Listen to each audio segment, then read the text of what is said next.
Hi అండి, అందరికీ నమస్తే. నేను మీ అన్వర్. ఇప్పటివరకు మా ఛానల్ని సబ్స్క్రైబ్ చేసుకున్నందుకు చాలా సంతోషం. ఇలాగే మా వీడియోస్ చూస్తూ మమ్మల్ని ఎంకరేజ్ చేస్తారని చెప్పి ఆశిస్తూ మీ ఆశీస్సులు మాకు కావాలి. Thank you. ఎపిసోడ్ 26. ఈ ఎపిసోడ్ 26 స్టార్ట్ అవ్వగానే ఛాలెంజ్ పెట్టండి. థర్డ్ ఛాలెంజ్ ఏంటంటే పట్టుకో వదలకు. ఒక రాడ్ ఉంటుంది, దానికి బెలూన్స్ ఉంటాయి వెనక. ఆ రాడ్కు మేకు ఉంటుంది అనమాట. ఇలా పట్టుకొని నిలబడాలి. అలా పట్టుకొని నిలబడి ఆ బెలూన్ పగిలిపోకుండా ఎవరైతే చూసుకుంటారో ఆ క్లాన్ విన్ అయినట్టు. ఈ టాస్క్ వచ్చేసి నిఖిల్ టీం నుంచి పృథ్వీ వస్తాడు, సీతా టీం నుంచి నబీల్ వస్తాడు. ఈ టాస్క్లో 15 మినిట్స్ ఎవరైతే ఎక్కువ పట్టుకొని ఉంటారో ఆ క్లాన్ గెలిచేటని చెప్తారు. ఇక్కడ నబీల్ అండ్ పృథ్వీ ఇద్దరు చాలా ఫుల్ ఆఫ్ కాంపిటీషన్తో బాగా కరెక్ట్గా ఇద్దరు ఒకరికి పోటాపోటీగా పట్టుకొని ఉంటారు.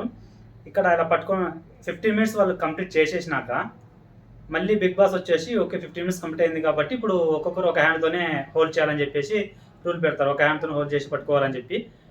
ఈ ఒక హ్యాండ్తో హోల్డ్ చేసి పట్టుకోవాలన్నప్పుడు నబీల్ వచ్చేసి ఇంకా గివప్ ఇచ్చేసి తనకు ఇక్కడ పెయిన్ వస్తుంటుంది అనుకుంటా. సో గివప్ ఇచ్చేసి గివప్ ఇచ్చేస్తాడు. నెక్స్ట్ ఈ టాస్క్లో నిఖిల్ టీం నుంచి పృథ్వీ గెలుస్తాడండి. పృథ్వీ గెలిచినాక ఇక్కడ ఓడిపోయిన టీం పర్యానుసారం పొందాలి కాబట్టి మీ క్లాన్ నుంచి ఒక సభ్యున్ని నెక్స్ట్ ఛాలెంజ్కి ఆడకుండా తీసేయాలి అనగా అప్పుడు ఇక్కడ బిగ్ బాస్ వచ్చి ఒక ట్విస్ట్ పెడతాడు. అది మీరు తీసేయడానికి కుదరదు, మీ ఆపోజిట్ క్లాన్ వాళ్ళు తీసేయాలంటే నిఖిల్ టీం వచ్చేసి తీసేయాలన్నమాట ఒకరిని. ఇక్కడ నిఖిల్ టీం వాళ్ళు కొంచెం అంటే స్వార్థంగా ఆలోచించినట్టు అనిపిస్తుంది. ఎందుకంటే యాక్చువల్గా వాళ్ళు కొద్దిగా బాగా అనుకొని స్ట్రాంగ్ పర్సన్ తీసేయకుండా వీక్ పర్సన్ తీసేసి ఉంటే గెలిచి వైల్డ్ కార్డ్ ఎంట్రీస్ని ఎక్కువ ఆపడానికి వీలుండేది. నిఖిల్ అది ఆలోచించలేదు. సో నా క్లాన్ నుంచి బయటికి వెళ్ళిపోయేవారు నిఖిల్ ఒక పాయింట్ పెట్టుకోండి. ఏ పాయింట్ అంటే ఎంతమంది వైల్డ్ కార్డ్ ఎంట్రీస్ అయితే మీరు ఎలిమినేట్ చేయగలరో అంతమంది మీరు హౌస్ ఉన్న వాళ్ళు కూడా బయటికి వెళ్ళిపోవాల్సి ఉంటుందని చెప్పి చెప్తాడనమాట. బిగ్ బాస్ చెప్పింటారు కదా. ఈ దానిపైన నిఖిల్ వచ్చేసి నా క్లాన్ నుంచి ఇంకా వేరే వాళ్ళని పంపించకూడదు, వేరే వాళ్ళని వెళ్ళనీయకుండా చేసుకోవాలని చెప్పేసి అక్కడ నబిల్ చాలా స్ట్రాంగ్. ప్రతి టాస్క్కి నబిల్నే పంపిస్తున్నారు కాబట్టి నబిల్ని తీద్దామని అందరూ ఫిక్స్ అవుతారు. ఇక్కడ వచ్చేసి బిగ్ బాస్ అడగగానే ఏమని చెప్తారంటే మీరు ఎవరిని తీసేయాలనుకుంటున్నారు అంటే నిఖిల్ వచ్చేసి మేము నబిల్ని తీసేయాలనుకుంటున్నాము అని చెప్పగానే ఇంకా సీత దీనికి ముందు వచ్చేసి వాళ్ళు ఏ డెసిషన్ తీసుకొని మనం దానికి వాల్యూ ఇద్దాము, దానిపైన నిలబడదాము, ఓకే నో ప్రాబ్లం అని చెప్తారు. బట్ ఇక్కడ నబిల్ని తీసేసరికి ఈ క్లాన్ వాళ్ళకి వచ్చేసి కొద్దిగా అలా ఎలా తీస్తారు మీరు అని ప్రేరణ వచ్చేసి నిన్న మణికంఠ కూడా మీరు ఇదే ప్రాసెస్లో తీసేశారు, తను స్ట్రాంగ్ అని తీసేశారా, మళ్ళీ ఏ విధంగా మీరు తీసేశారు తనని అనగానే ఇక్కడ వాళ్ళు తను సెల్ఫ్గా వెళ్ళిపోయాడు అని చెప్తుంటారు. మణికంఠ వచ్చేసి తను సెల్ఫ్గా వెళ్ళిపోయాడు, సాక్రిఫైస్ చేసి వెళ్ళిపోయాడు, మేమేం తీసేయలేదు అని చెప్పగానే మణికంఠ వచ్చేసి నో నేనే అంటే చెప్పలేదు అని పాయింట్ రైజ్ చేసేసరికి ఇక్కడ వాళ్ళ మణికంఠ పైన ఇంకా టీం మొత్తం చాలా అదేదో టార్చర్ పెట్టినట్టు, నువ్వు సాక్రిఫైస్ చేసావు కదా, నువ్వే కదా వెళ్ళిపోయింది, మేము నేను పంపించలేదు కదా, కానీ నువ్వు బ్లేమ్ మొత్తం మా టీం మీద వేస్తున్నావు, ఎందుకు టీం పైన వేస్తున్నావు అని చెప్పేసి సోనియా, యష్మి, పృథ్వీ వీళ్ళు ఫుల్ ఆన్ మణికంఠని టార్చర్ చేస్తూ ఉంటారు ఇక్కడ. అండ్ నిఖిల్ సీత వచ్చేసి నేను నీతో మాట్లాడాలి నిఖిల్ అని చెప్పి పక్కకు తీసుకెళ్ళి మాట్లాడుతూ ఉంటుంది. ఈ ఒక పాయింట్లో మణికంఠని నువ్వు వెళ్ళిపోయావు, మీ పంపించలేదన కానీ ఇక్కడ మణికంఠ పాయింట్ చెప్తాడు. యాక్చువల్గా మీరు నా పేరు చెప్పారు కానీ నేను కొంచెం సాక్రిఫైస్ చేసి వెళ్ళిపోయాను, కంప్లీట్గా నేను వెళ్ళిపోతాను చెప్పి వెళ్ళిపోలేదంటే ఈ పాయింట్ కరెక్ట్ అండి. యాక్చువల్గా వీళ్ళందరూ పాయింట్స్ చెప్పారు, యష్మి అండ్ సోనియా, నేను కూడా మణికంఠని కూడా వీళ్ళిద్దరూ కరెక్ట్ పాయింట్స్ చెప్పారు. పృథ్వీ చెప్తూ ఉండగానే ఇంకా మణికంఠ తను కూడా మణికంఠ పేరు చెప్తాడని చెప్పి మణికంఠ గివ్ అప్ ఇచ్చేశాడు, సాక్రిఫైస్ చేసినట్టు. ఇక్కడ సోనియా అండ్ యష్మి వచ్చేసి అలా ఎలా బ్లేమ్ చేస్తావు క్లాన్ మెంబర్స్ని, నువ్వు మొత్తం క్లాన్ మీద వేసావు, నువ్వు సాక్రిఫైస్ చేసి వెళ్ళిపోయావు అంటే లేదు మీరు ఆల్రెడీ నా పేరు చెప్పారు కదా ఇద్దరు, అందువల్ల నేను సాక్రిఫైస్ చేశా అంటే లేదు నువ్వు డిఫెండ్ చేసుకోవాలా, నువ్వు వెళ్ళాలని చెప్పి నీ స్టాండ్ పై నువ్వు నిలబడాలని చెప్పి తిరిగి మొత్తానికి ఏమైనా తీసుకెళ్ళి మణికంఠ మీద పడేస్తారు వీళ్ళు. ఈ మణికంఠ మీద పడేసరికి మణికంఠకి ఇంకా బాగా ఇప్పటికన్నా కొద్దిగా తెలుసుకొని మణికంఠ గివప్ ఇవ్వదు, ఏదో సింపతి క్రియేట్ చేసుకుందాము అన్నట్టే నిన్న గివప్ ఇచ్చి ఉంటుంది. సో అది కాస్త ఈరోజు బెడిసి కొట్టేసరికి ఇంకా మణికంఠ ఏం చేయాలో తెలియక కొద్దిగా ఎక్కువ ఎమోషనల్ అయిపోయి మైక్ వారేయడము, ఏడవటం. ఈ ఏడిస్తే ఏం రాదండి, మణికంఠ ఫస్ట్ ఆఫ్ ఆల్ ఏడవడం మానేయాలి. ఈ ఏడవడం మానేసి గేమ్ పైన దృష్టి పెట్టి అవతల వాళ్ళని ఎలా మాట్లాడాలి, ఎలా వాళ్ళతో ఉండాలి అని చెప్పేసి ఆలోచిస్తే బాగుంటుంది. కానీ అంటే ఏడిస్తే మాత్రం ఇక్కడ బిగ్ బాస్ విన్ అవ్వరు. అలాగే బిగ్ బాస్ 7 కదా ప్రశాంత్ ఏడ్చి విన్ అయినట్టు ఇలా ఎవరు విన్ అవ్వరు. ప్రతిసారి అది వర్కౌట్ అవ్వదు. మణికంఠ అదే ట్రై చేద్దాం అనుకుంటున్నాడేమో, అదంతా వర్కౌట్ అవ్వదు. ఇక్కడ ఇంకా వీళ్ళు ఎంత టచ్ పెట్టినా లాస్ట్కి మణికంఠ ఓకే అని సాక్రిఫైస్ చేసరికి ఇక్కడ సీత నిఖిల్ డిస్కషన్లో ఏం జరుగుతూ ఉంటుందంటే సీత వచ్చేసి అడుగుతుంటుంది, కాదు నిఖిల్ నిన్న నువ్వే అన్నావు కదా ఇప్పుడు మనం క్లాన్ కాదు, మనంతా ఒక టీము, మనంతా హౌస్‌మేట్స్. మనం టాస్క్‌లు గెలిచి మనలో ఎవరు గెలిచినప్పుడు ఒక వైల్డ్ కార్డ్‌ని తీసేస్తామని నువ్వే మాట్లాడావు. కానీ ఈ రోజుకొచ్చేసరికి మా క్లాన్ నుంచి నువ్వు ఒక స్ట్రాంగ్ పర్సన్ తీసేసరికి మాకు గెలిచే అవకాశాలు లేకుండా పోతాయి. ఒకవేళ మీరు గెలవక మేము గెలవకపోతే వైల్డ్ కార్డ్ ఎంట్రీస్ ఎక్కువ ఉంటాయి కదా! అది ఆలోచించలేదా నువ్వంటే మనీగా ఇక్కడ నిఖిల్ వచ్చేసి ఏం చెప్తాడంటే, యాక్చువల్‌గా ఓడిపోయేంత వరకు మన క్లాన్ నుంచి ఒకరిని తీయాలన్న రూల్ నాకు తెలీదు కదా! అది నిన్న నాకు తెలిసింది మణికంఠని తీసేసేటప్పుడు. సో, అందువల్ల నేను ఇలా చేయాల్సొచ్చిందంటే, అందువల్ల ఇలా చేశాను నేను. మా క్లాన్ మెంబర్స్ నేను పంపించుకోలేను గదా! మా క్లాన్ నేను కాపాడుకోవాలి. సో, నా క్లాన్ గెలిచాలి అంటే నీ క్లాన్‌లో స్ట్రాంగ్ పర్సన్ వెళ్ళిపోవాలి అన్న ఉద్దేశంతో నేను చేశాను. సీత ఉండి నేను అగ్రీ చేయను యాక్చువల్‌గా ఇది. నువ్వేదో చెప్తున్నావు గానీ నేనైతే అగ్రీ చేయను అసలకి. నిన్న నువ్వు చెప్పింది ఒకటి, ఈరోజు చేస్తుంది ఒకటి అని చెప్పి సీత చాలా కా బాధపడుతూ అంటే సీతనే కాదండి ఆల్మోస్ట్ క్లాన్ మెంబర్స్ మొత్తం. ప్లస్ ఇక్కడొచ్చేసి ఈ ఫిట్టెస్ట్ ఛాలెంజ్‌కి ఎవరైతే అనర్హులో వాళ్ళని తీసేయండి అనగానే నబిల్‌ని తీయడం అనేది చాలా రాంగ్ యాక్చువల్‌గా. ఎందుకంటే నబిల్ అనర్హుడు కాదు. తను ప్రతి టాస్క్ బాగా ఆడతాడు యాక్చువల్‌గా. ఆడ బిగ్ బాస్ చెప్పిన మాటని వీళ్ళు నిఖిల్ టీమ్ అర్థం చేసుకోలేదో మరి ఏమో నాకు తెలీదు. వాళ్ళ టీమ్ నుంచి అయితే హ్యాపీగా మణికంఠని తీసేశారు. తనైతే కొంచెం అనర్హుడనే చెప్పొచ్చు. ఎందుకంటే ఫిజికల్ టాస్క్‌లు ఆడలేడు కాబట్టి. బట్ ఇక్కడ అనర్హుడని ఏ విధంగా నబిల్‌ని తీసేశారో ఇది నాకు అర్థం కావట్లేదు. యాక్చువల్‌గా వాళ్ళ టీమ్‌కి కొద్దిగా మంచి జరగాలని చెప్పి తీసేసినట్టున్నారు. అండ్ ఇక్కడ నబిల్ కూడా ఫీల్ అవ్వడం ప్లస్ విష్ణుప్రియ వచ్చేసి నువ్వు డబుల్ ఫేసెస్ ఆడుతున్నావు అని చెప్పి నిఖిల్‌ని అనడము. ఇక్కడ డబుల్ ఫేసెస్ ఆడుతున్నావు అనేది కొద్దిగా కరెక్టే యాక్చువల్‌గా.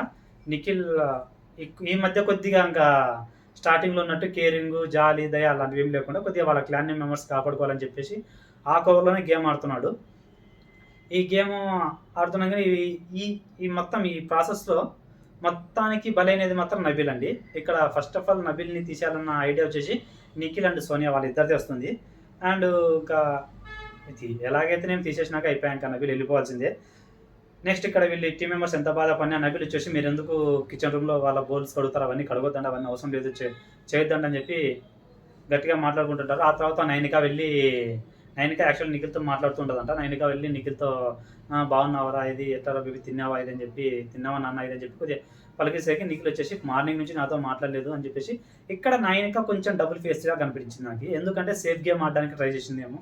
అక్కడ వాళ్ళ క్లాన్ మెంబర్స్‌తో ఉండగానే ఇక్కడ మళ్ళీ నిఖిల్‌ని క్లోజ్ చేసుకోవడానికి చేసినట్టే అని నాకు అనిపించింది. ఆ తర్వాత నెక్స్ట్ ఫోర్త్ ఛాలెంజ్ వచ్చేసి పజిల్ గేమ్. రంగురంగుల పజిల్ అని చెప్పేసి రంగురంగుల క్యూబ్స్ ఉంటాయి. ఆ క్యూబ్స్‌ని ఆర్డర్‌లో పెట్టి ఒక క్యూబ్ లాగా తయారు చేయాలి యాక్చువల్‌గా వాళ్ళు. అవి డిస్‌బ్యాండిల్‌లో ఉంటాయి క్యూబ్స్ అన్ని. వాటిని ఆర్డర్‌లో పెట్టి క్యూబ్‌గా తయారు చేయాలి. దీనికొచ్చేసి జస్ట్ 5 మినిట్సే బిగ్ బాస్ టైమ్ ఇస్తాడు. ఇప్పుడు సీత టీం నుంచి వచ్చేసి నైనిక అండ్ ప్రేరణ వస్తే, నిఖిల్ టీం నుంచి నిఖిల్ అండ్ పృథ్వీని వస్తారు. నిఖిల్ ఇంగ కన్ఫర్మ్‌గా వాళ్ళే గెలవాలి. మన క్లాన్ నుంచి ఇంకొకరిని తొలగించుకోవడానికి మనం రెడీగా లేము అని ఉద్దేశంతో నిఖిల్ నబిల్‌ని తీసేసి వాళ్ళ క్లానే గెలవాలనుకుంటున్నాడు. సో, ఈ క్యూబ్ టాస్క్‌లో వీళ్ళు చాలా ట్రై చేస్తారు గానీ బట్ ఎవరు గెలవరు. 2 క్లాన్స్ ఓడిపోవడం వల్ల ఆ వైల్డ్ కార్డ్ ఎంట్రీని రాకుండా ఆపేదాన్ని కోల్పోతారు. ఇక్కడ కోల్పోయిన వెంటనే మళ్ళీ నెక్స్ట్ వెంటనే ఫిఫ్త్ ఛాలెంజ్ కూడా బిగ్ బాస్ పెడతాడు. ఈ ఫిఫ్త్ ఛాలెంజ్ ఏంటంటే బిగ్ బాస్ సాంగ్ అని చెప్పేసి పెడతాడు. ఎప్పుడైతే బిగ్ బాస్ బ్రజర్ మోగుతుందో ఒక్కొక్క ప్లేస్‌లో ఒక స్టేజ్ ఉంటుంది. 20 సెకండ్స్‌లో ఆ స్టేజ్ పైన వెళ్ళి నిలబడాలి. అప్పుడు బిగ్ బాస్ ఒక సాంగ్ ఏస్తాడు. వెళ్ళి డాన్స్ చేయాలి. అలా అంటే డిఫరెంట్ ప్లేసెస్‌లో గార్డెన్ ఏరియాలో, బాత్రూమ్ ఏరియాలో, ప్లస్ లివింగ్ ఏరియాలో, బెడ్‌రూమ్స్‌లో అలా డిఫరెంట్ ప్లేసెస్‌లో స్టేజెస్ ఉంటాయి. ఇక్కడొచ్చేసి ఈ టాస్క్‌లో చివరి వరకు ఒక 5 రౌండ్స్ ఉంటాయి. ఈ 5 రౌండ్స్ ఆడినాక ఏ క్లాన్ సభ్యులైతే ఎక్కువ మంది ఉంటారో ఆ క్లాన్ సభ్యులు క్లాన్ విన్ అయినట్టు అనమాట ఇక్కడ. ఈ టాస్క్‌లో ఫస్ట్ బజర్‌కొచ్చేసి ఆల్మోస్ట్ అందరూ కరెక్ట్ టైంకే వెళ్ళిపోతారు. 20 సెకండ్స్ టైమ్ ఇస్తాడు కాబట్టి కరెక్ట్ టైంకి అందరూ వెళ్ళిపోతారు. అండ్ సెకండ్ బజర్ కూడా ఆల్మోస్ట్ అందరూ వెళ్ళిపోతారు. ఇక థర్డ్ బజర్ వచ్చేసరికి జస్ట్ 5 సెకండ్సే టైమ్ ఇస్తాడు. ఈ 5 సెకండ్స్‌లో నిఖిలు, పృథ్వీ, సోనియా అండ్ ప్రేరణ వీళ్ళు నలుగురు మాత్రమే కరెక్ట్ 5 సెకండ్స్ లోపు స్టేజ్ పైకెళ్తారు. మిగిలిన వాళ్ళు విష్ణుప్రియ, నైనిక, సీత, ఆదిత్య, యష్మి వీళ్ళు 5 మంది వచ్చేసి ఈ థర్డ్ రౌండ్‌లో ఎలిమినేట్ అయిపోతారు. నెక్స్ట్ ఫోర్త్ రౌండ్‌కి వచ్చేసరికి సోనియా ఎలిమినేట్ అయిపోతుంది. ఇక్కడ సోనియా కరెక్ట్ ఆన్ టైంకి వెళ్ళిపోలేక సోనియా ఎలిమినేట్ అయిపోతుంది. ఇంకా ఫిఫ్త్ రౌండ్‌కి వచ్చేసరికి బజర్ మోగేసరికి ప్రేరణ అండ్ పృథ్వీ, నిఖిల్ వీళ్ళు ముగ్గురు కరెక్ట్ టైంకి వెళ్ళిపోయి స్టేజ్ పై నిలబడి డాన్స్ చేస్తారు. ఇక్కడ ఈ ఫిఫ్త్ రౌండ్స్ కంప్లీట్ అయిపోయినాయి కదా! ఈ ఫిఫ్త్ రౌండ్స్ కంప్లీట్ అయ్యేసరికి ఇరు క్లాన్స్ కరెక్ట్‌గా బాగా ఆడారు గేము. బట్ ఫిఫ్త్ రౌండ్ అయ్యేసరికి నిఖిల్ క్లాన్‌లో ఎక్కువ సభ్యులు ఉన్నారు కాబట్టి నిఖిల్ క్లాన్ ఈ టాస్క్లో విన్ అయింది కాబట్టి ఒక వైల్డ్ కార్డ్ని తీసేసి, అంటే 10 ఉన్న వైల్డ్ కార్డ్ తీసేసి మీ శక్తి క్లాన్ని అక్కడ కార్డ్ని పెట్టేసేయండి అని చెప్పి ఇక్కడ బిగ్ బాస్ ఒక భారీ ట్విస్ట్ ఇస్తాడు. ఇక్కడితో ఫిట్టెస్ట్ ఛాలెంజ్ కంప్లీట్ అయిపోయింది. సో ఇంకా మీరు ఛాలెంజ్లో పాల్గొనాల్సిన అవసరం లేదంటారు. అంటే ఆల్మోస్ట్ 9 వైల్డ్ కార్డ్ ఎంట్రీస్ ఉంటాయండి ఇంకా. ఎందుకంటే 9 మెంబర్స్ ఉన్నారు కదా, 9 వైల్డ్ కార్డ్స్ ఉన్నాయి కదా. నెక్స్ట్ వీక్ కానీ ఈ వీక్ నెక్స్ట్ వీక్ 2 కలిపి ఆల్మోస్ట్ 9 వైల్డ్ కార్డ్ ఎంట్రీస్ ఉంటాయి.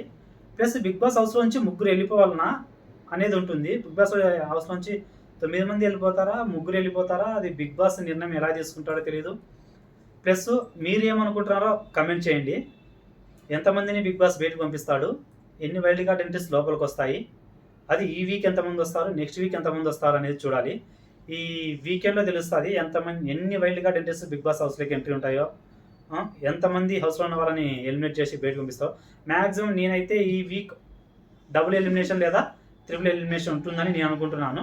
అది ఎవరనేది మనం చెప్పలేము, బట్ అది ఓటింగ్ని బట్టి అయినా చేయొచ్చు. ఓటింగ్ని బట్టి కాకుండా చేస్తే శేఖర్ భాషను పంపించినట్టు పంపించరండి, సీక్రెట్ రూమ్లో పెట్టే అవకాశాలు ఎక్కువ ఉన్నాయి.